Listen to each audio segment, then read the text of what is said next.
Hey, so you got the ring, you're planning the wedding and feeling the overwhelm? Well, you're at the right place. This is Gwen with Hello Enamorada. Welcome to the Nearly Wed Series, Vendor Edition, where we're dropping useful information for those planning a wedding, big or small. We got you covered. Enjoy this episode. Cool. Thank you so much, Mark, for coming on and saying yes to this project and just kind of chatting it out. I know we've had a couple of weddings under our belts together Mhm. some time ago, but it's really good to like kind of hang out again. So Yeah, happy you're I'm here. happy to be here. Thank you. So before we dive in to get any personal, things and to get a little intro on your company, can you dive into giving me maybe some assumptions that a maybe a lot of couples come to you with? I'm not sure who reaches you out whenever you're working with weddings, because we'll dive into a little bit of like all the other amazing things you do, but specifically in weddings, like what are those like misconceptions that a lot of couples come to you with that you wish would be clarified? Well, I think that a lot of times couples go into their wedding and they don't see it as much as a production where it really is. And so what we like to do is we like to take brides and grooms or couples through what a wedding looks like from beginning to end, and even the I like pre-planning that. and pre-production process. Because that's what our expertise is in the industry. Their job is to show up and have a good time, but in order for them to have a good time, it has to be very, very well planned. So there are a lot of things that they don't take into consideration. For example, the order of formalities and events. It varies from wedding to wedding, from everything from pre-ceremony music to ceremony. What is that going to look like? And then following the ceremony, is there going to be a cocktail hour? A designated time in which they're taking pictures, and then their guests are basically waiting for them. You're absolutely right when you touch on that because there's so many times, especially our second photographers, sometimes get to see all the Mhm. dysfunction that might happen when you don't look out for that like guest experience.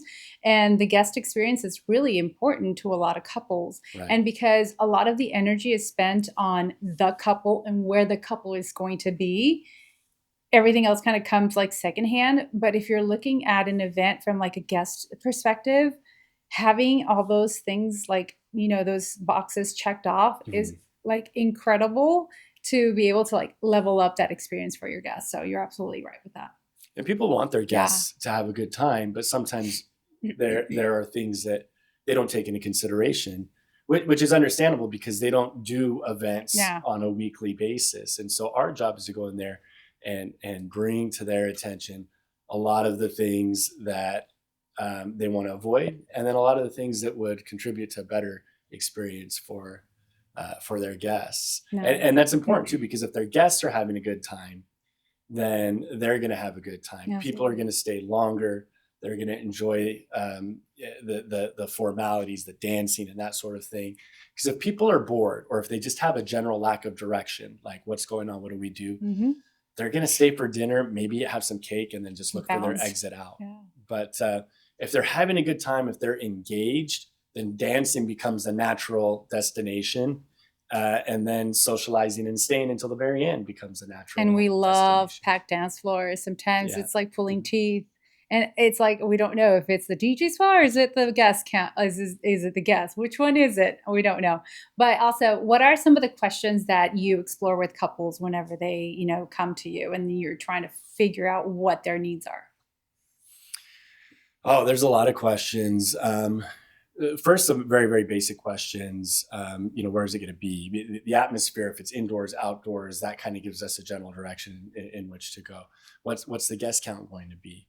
It's different to engage with a crowd of 40 people as opposed to a crowd of 300 people.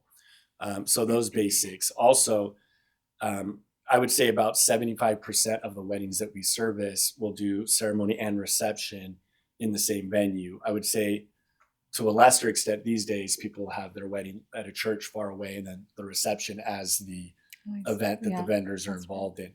Most will have it, say, in the same general venue. If so, where is the ceremony going to be on the property as opposed to the reception? What is the flow going to be from ceremony to reception? So true. Taking those things into consideration. I mean, a lot of people don't even know that they need sound for their ceremony. How is the officiant going to be heard? How are the bride and groom going to be heard? Music for the, I mean, there's a lot of things to go over.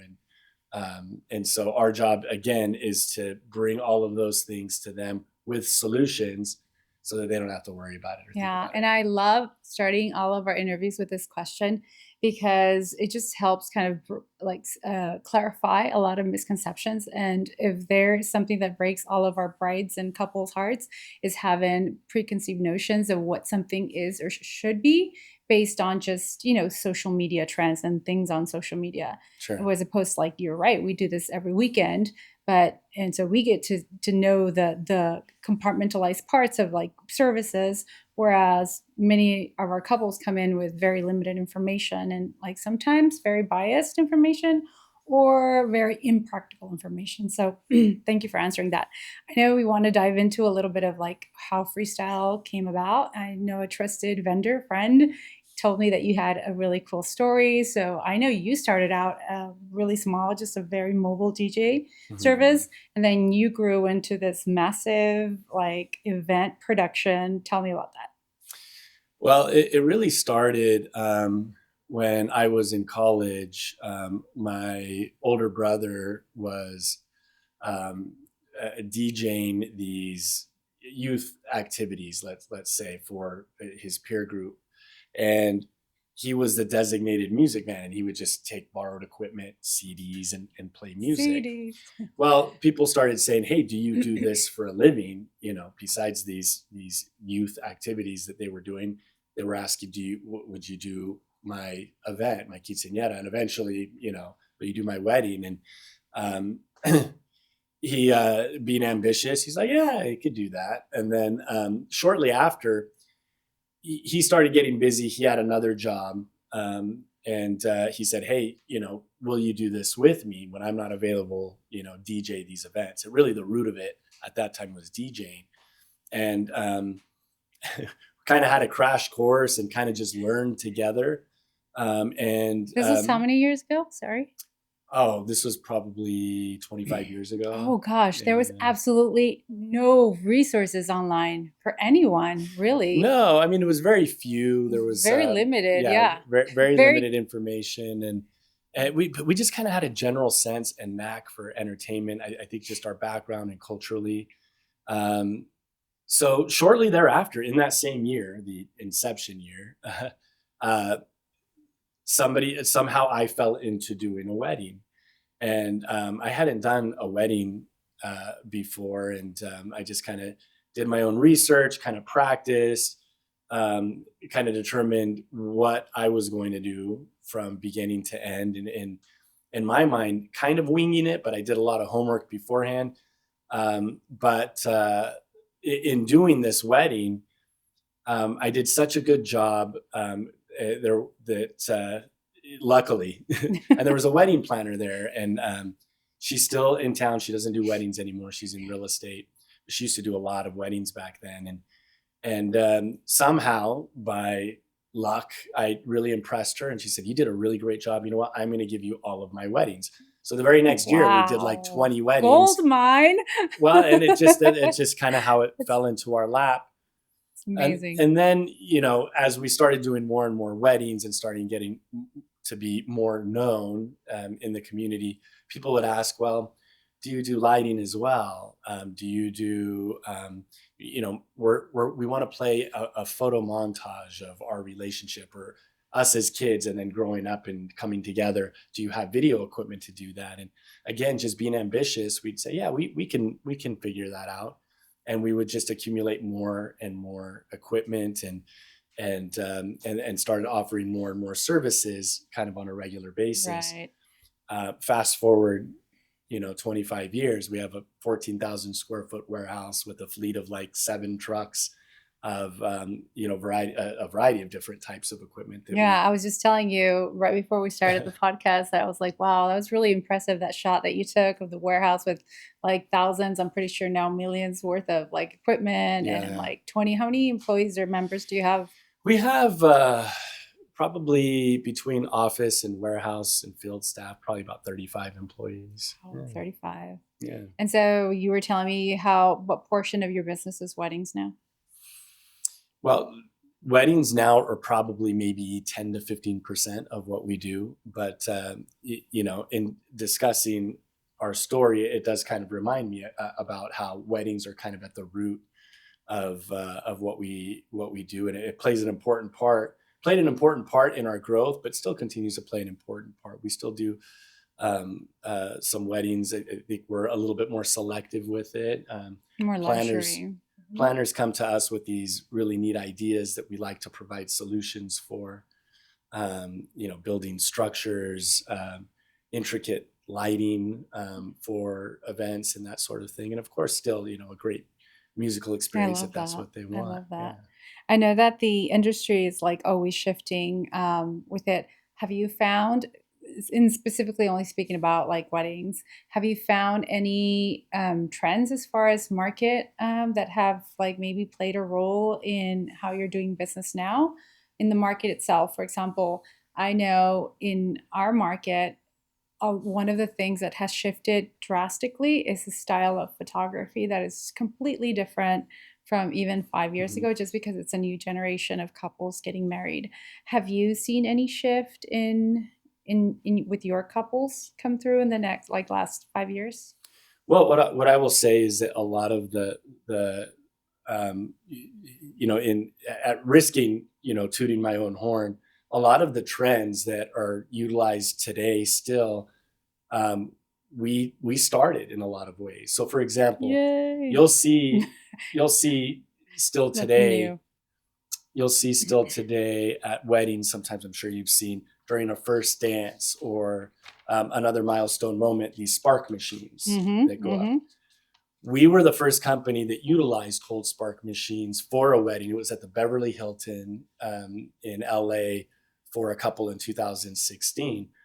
We had been using spark machines for other applications, and an event planner that we work with in LA said, "Hey, I want to use that for the I do moment, the you may kiss the bride moment at the end of this beautiful wedding that I have at the Beverly Hilton."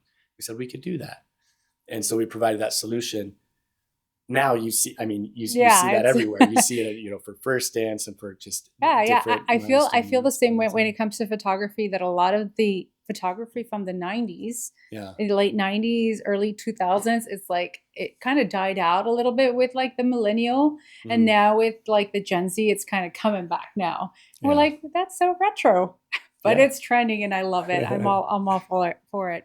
Yeah. Can you share some wedding trends that you're seeing besides those kind of gain momentum and even like the bigger aspect? Because I know right now there's a big movement in pushing for more lively entertainment, like right after reception. So it's more like a club, or you see them changing into like a second like outfit. Do you see any of that happening? Yeah. So generally speaking, so if we're talking about music and the DJ portion, I'm seeing a couple of different trends that have really changed. If you look at how weddings have gone over the last, say, 15 years, um, 15 years ago, and more, it was you couples were very concerned with having a very um, seasoned MC that would announce the events. Ladies and gentlemen, please welcome, such and such, as they share their first dance together as a married couple, and very polished in that way. And of course, there's a place for that. You want to be comfortable Absolutely. on the microphone, but it was so buttoned up. Whereas now, similar to what you're saying, especially with the younger couples getting married, the just the environment of a good time and dancing is important. So the quicker you could get to that, the better. And even though, again, you want to be polished on the microphone, it's a little less, ladies and gentlemen, super buttoned up, because Hmm. then you sound like a butler. Hmm. But 15 years ago, everybody was so concerned. You want somebody who's professional in a Hmm. tuxedo. We still have our people dress very nicely, but again, it's not as, you're not in a tuxedo anymore. And it's not as, I would say, stringent, robotic as it used to be. Hmm. Because again, people are just looking for that good time. Um, and it's important also that your entertainer, if they're a DJ, that they know how to beat match, as opposed to before, because it was so MC focused, somebody who would just play a song and then, have kind of a playlist and just kind of go into the other song was generally acceptable. But somebody who knows how to mix music, flow from song to song to song to song, much how you would hear in a club, is very, very important, because, especially the younger couples, they could see through somebody who doesn't really know what they're doing technically Yeah, on the they're a very turntables. smart market, right? And it's Yeah, because they've grown up with so much marketing in their yeah. face and on social media, so they can smell all that stuff from miles away. But one of the setups that is becoming really popular is that a lot of couples are asking for these more intricate setups that are more, with strobe lights and what is that thing called that you guys do? Because it Just looks like a structures, concert, like like truss structures. Yeah. structures. Yeah. And I see that, and it just kind of elevates the Hmm. experience completely. It makes it a whole entire thing. Right. And that looks Right. really, really cool. Are there some trends or services that you offer that you would love to kind of see more of when it comes to weddings? I like to see people utilize video a little bit more. You're seeing it more. We have what's called LED wall, which basically provides a large video display without having to use a projector and a screen. And so, a lot of times at concerts or just high-end events, conferences, you see these video walls that display content, fun content, but also, video montages and things like that really bring an immersive experience. And there's a lot of really neat ways to utilize it.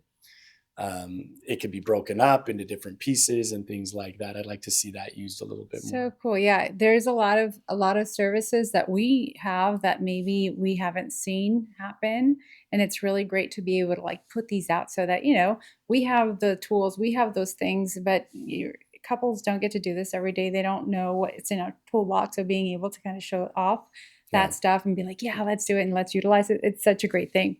And I know that we often hear that teamwork makes the dream work, Hmm. and we collaborate often. From your experience and being in working in weddings, are there any things other vendors may be overlooking as it relates to your job when they work with you? Yes. Do tell. I think that if vendors could get together beforehand and kind of get on the same page, at least as it relates to timeline and agenda, that would be important. So one of the things that has been difficult in the past, if those things aren't buttoned up, is everybody comes with their own agenda. So the photographer will have their agenda, the entertainment will have their own agenda, and and then maybe if there's an event planner involved, they're kind of in the middle of it trying to figure it out. And so I know that we meet with our couples typically 3 times prior um, to the wedding, and so we painstakingly go through from beginning to end the order of events and what's going to happen, more from a flow standpoint. Whereas sometimes, and I love photographers, sometimes photographers do the agenda based more on Just the photos. when am I going to get the best pictures, Hmm. and we like to You're strike correct. a balance between, remembering that at the end of the day, that the day is for the couple to make sure they have a good experience. Although pictures last forever and they're important, building the event around Yep. pictures maybe isn't the best idea. Naturally, having pictures built around the natural flow of the event Yeah, and you're is absolutely right. You right. touch on that because one of the things that a lot of our couples traditionally have to give up is a cocktail hour Mhm. for the sake of photos, right? And like we come in with a lot of option. It's like you don't have to really give up your cocktail hour because there are a lot of couples who really want to like maximize their time with their Sure. guests, and we give them options. So you know what? Let's get those out of the way, during the getting ready part, if that's possible, so that you can go maybe take one big Mhm. group picture and go have a good time, Yeah, yeah. and congratulate and like cheers and enjoy your cocktail hour. Right. And you're absolutely right because we want to honor the day, and like good video, good photography is just a byproduct of like having a really good experience and making sure that your couples are Mhm. completely present on that day. Yeah, and so I mean, going back to what I was originally saying, a collaborative effort always works Mhm. best. So if we're discussing beforehand, okay, want to make sure that the couples get pictures, but we don't want them to miss their entire cocktail hour. Is there a possibility of taking pictures beforehand of just the bride with her bridesmaids, the groom with their groomsmen, so that they're still not seeing each other, but get some pictures out of the way? Or, I know for a lot of couples and photographers together, sunset pictures are very important. Sometimes it's very, very difficult to awkwardly stop a reception as it's naturally flowing to say, okay, we're going to take the bride and groom away. Yep. And, let's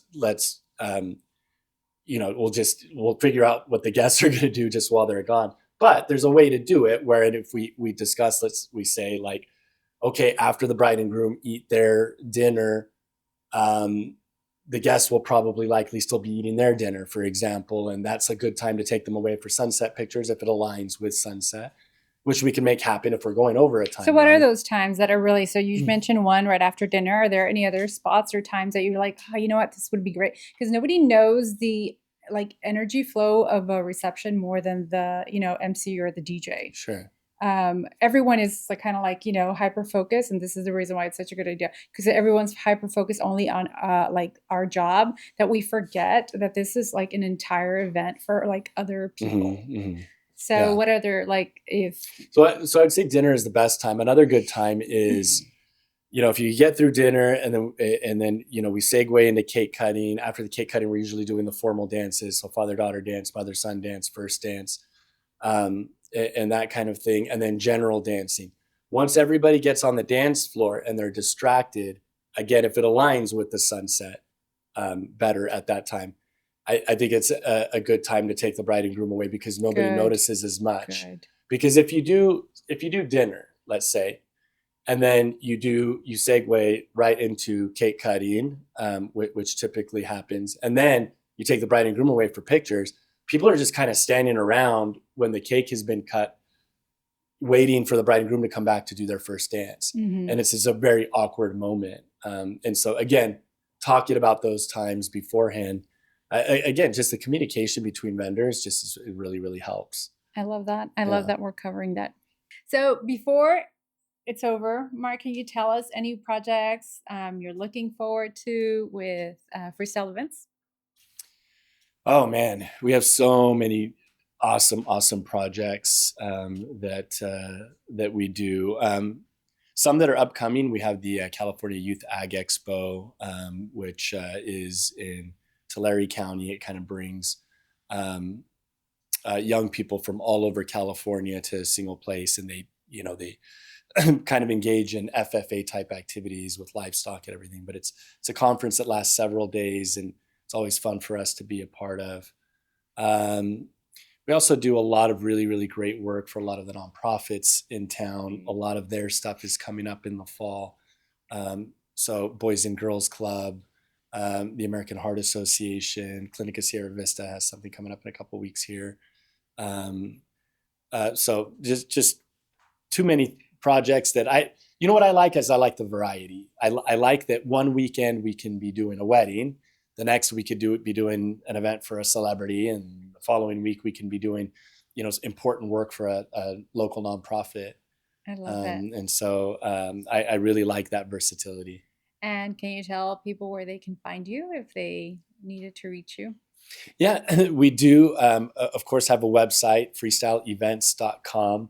But more often than not these days, probably for the past several years now, people just look us up on Instagram. So Freestyle Events on Instagram. And that's a good place to look at some of our work, just because it has some of the latest events that we've done, and kind of gives you a real-time look. Yeah, Instagram is the freeway. It's the yellow pages of our time. Right, yes. I love it. Gosh, Marc, thank you so much for, taking the time to come out here and hang out with me and Mao. We appreciate you, and we hope nothing but the best for your continual growth with Freestyle Events. And I hope to run into you sometime soon. My pleasure. Anytime. All right, awesome. We did it. Yay. High five. Thank you. Yeah.